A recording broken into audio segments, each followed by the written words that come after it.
ఓం శ్రీమాత్రే నమః. శ్రీ శివాయ గురవే నమః. యః కర్త జగతాం భర్త సంహర్త మహసాం నిధిః ప్రణమామి తమాదిత్యం బహిరంతస్తమోపహం. వీక్షకులకు నమస్కారం. నేను మీ దేవులపల్లి రామకృష్ణ శాస్త్రి. ఆర్కే మాతృశ్రీ తెలుగు జ్యోతిషపరమైన యూట్యూబ్ ఛానల్. ఇప్పుడు మార్చి నెల 24వ తేదీ నుండి మార్చి నెల 30వ తేదీ వరకు గల గ్రహ స్థితిగతులని ఒకసారి పరిశీలన చేద్దాం. మీనరాశిలో రవి బుధ రాహుగ్రహాలు, మేషరాశిలో గురుగ్రహం,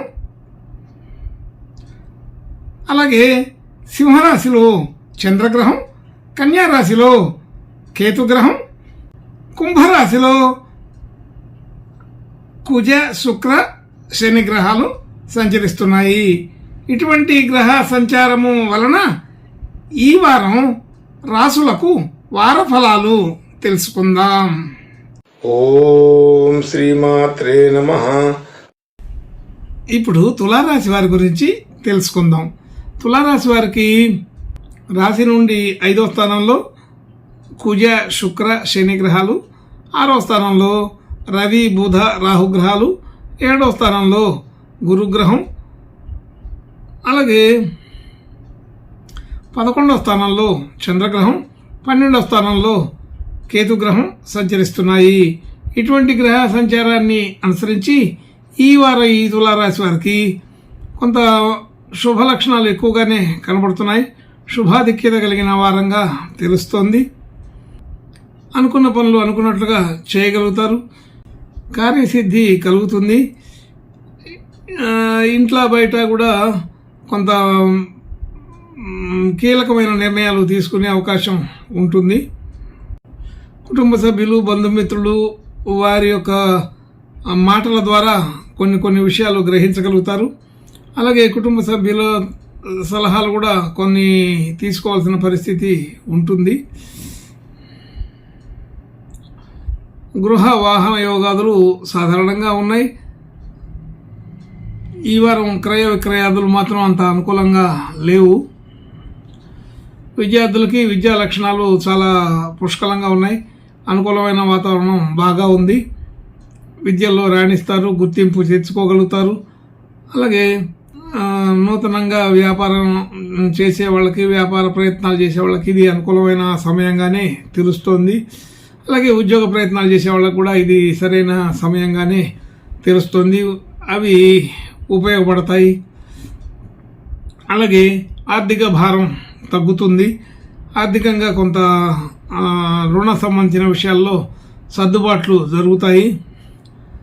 ఆలోచనలు అమలు చేయడానికి సరైన సమయంగానే తెలుస్తుంది. మనం పెట్టిన పెట్టుబడులు బాగానే వృద్ధి అవుతాయి. అలాగే బంధుమిత్రులతో అనుకూలత బాగానే ఉంటుంది. భార్యాభర్తల మధ్య కూడా మంచి అనుకూలత ఉంటుంది. భార్యాభర్తల మధ్య అనుకూలత కూడా బాగా పెరుగుతుంది. ఏదైనా కొత్తగా డిపాజిట్లు చేయడానికి ఇది అనుకూలమైన సమయం అయితే కాదు. అయితే అనుకోకుండా బోల్డని ఖర్చులు అయితే వచ్చి పడుతూ ఉంటాయి. అదొక విధానం. భాగ్యస్థితి వృద్ధి అవుతుంది. మనం పెట్టిన పెట్టుబడులు అయితే, గతంలో పెట్టిన పెట్టుబడులు వృద్ధి అయ్యే అవకాశం అయితే ఉన్నది. ఉద్యోగ స్థితి చాలా బాగుంది. ఉద్యోగ వ్యవహారాదుల్లో మనం అంతకుముందు చేసినటువంటి ప్రయత్నాలు ఫలించే అవకాశం ఉంది. పెద్దలు, అధికారులు మొదలైన వారితో ఉండే వివాదాలన్నీ కూడా పరిష్కారం అవుతాయి.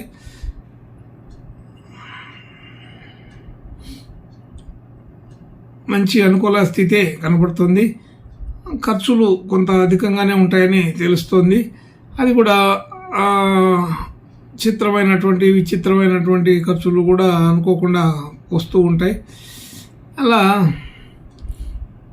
అంటే మనకు ఊహకు అందని ఖర్చులు, మనం రెగ్యులర్గా చేసే ఖర్చుల కంటే కొంత అదనపు ఖర్చులు చేయవలసి వస్తుంది. అలాగే కొన్ని విషయాల్లో మాత్రం తరచుగా మార్చుకోవడం జరుగుతూ ఉంటుంది. ముందు ఒక మాట అనుకుని తర్వాత అది కాదు ఇదైతే బాగుంటుంది, ఇది కాదు అదైతే బాగుంటుందని మాటలు మార్చుకోవడం అనేది జరుగుతుంది. అలాగే దూర ప్రాంతం నుంచి దూర ప్రదేశాల నుంచి మంచి శుభవార్తలు వింటారు. మంచి అనుకూలమైన వాతావరణం ఉంది. అలాగే విదేశాలకు వెళ్ళడానికి ప్రయత్నం చేసే వాళ్ళకి కూడా ఈ వారం అనుకూలంగానే ఉన్నది. ప్రయత్నాలు ఫలిస్తాయని తెలుస్తుంది. అయితే కుటుంబ సభ్యుల్లో ఆరోగ్య విషయంలో కొంత జాగ్రత్తగా ఉండాలి.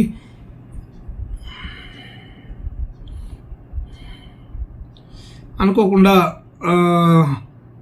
గృహంలో ఎవరికైనా సరే చిన్న ఆపద వచ్చే అవకాశం ఉంటుంది. చిన్న చిన్న సమస్యలు, ఆరోగ్య సమస్యలు ఏదైనా వస్తే వాటిని త్వరగా పరిష్కారం చేసుకోవడం మంచిది. ఇంకా మంచి శుభ లక్షణాలు కలగడం కోసం ఈ తులారాశి వారు ఈ వారం మంచి శుభ లక్షణాలు ఎక్కువగానే ఉన్నప్పటికీ ఇంకా మంచి శుభ లక్షణాలు కలగడం కోసం ఈ వారం సుబ్రహ్మణ్య స్వామి ప్రార్థన, నమస్కారాలు, దర్శనాలు చేసుకుంటే మంచిది. శుభం భూయాత్. ఓం శ్రీమాత్రే నమః.